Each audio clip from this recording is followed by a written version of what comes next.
పోలయ్యాయి. ఇది ప్రజాస్వామ్యంలో మంచి పరిణామం. కానీ ఇదే సమయంలో ప్రజలందరం చాలా అప్రమత్తంగా ఉండాలి.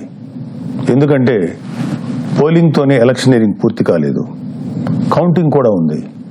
ఓటమి కళ్ల ముందు కనిపించడంతో వైసీపీ అసురగణం ఎంతటి అరాచకానికి ఒడిగొడుతుందో పల్నాడు, తాడిపత్రి, తిరుపతిలో చూసాం.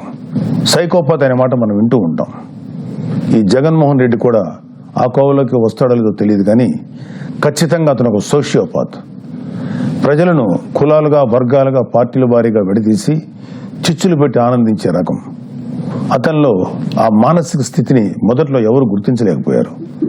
ఆ వ్యాధిని తన అసురగణానికి కూడా అంటించాడు. ఈ సోషియోపాత్ మానసిక స్థితి రోజు రోజుకి ముదిరిపోయింది. ఓటమి కనిపిస్తుండటంతో వైసీపీ ముఠాలు ఉన్మాదంతో ప్రజల ఇళ్ల మీద పడి అరాచకం సృష్టిస్తున్నాయి.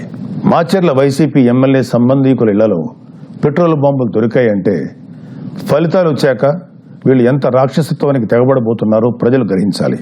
తాడిపత్రిలో పోలీసులు కూడా తమను తాము రక్షించుకునేందుకు అగచాట్లు పడ్డారు. అంటే వైసీపీ ఎంతగా రెచ్చిపోతుందో అర్థం చేసుకోవాలి. వైసీపీకి ఓటు వేయలేదని తెలిసి ఇళ్లలో చొరబడి మహిళలను, పిల్లల్ని అందరినీ చావుగొట్టే పైశాచికత్వాన్ని పెంచింది ఎవరు? ఖచ్చితంగా ఈ జగన్మోహన్ రెడ్డి అనే చెప్పాలి.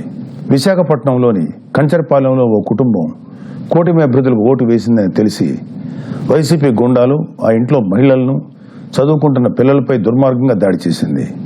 గర్భంతో పుట్టింటికి వచ్చిన మహిళపైన తీవ్రంగా దాడి చేశారు. అంటే వైసీపీ రాక్షసత్వం ఏ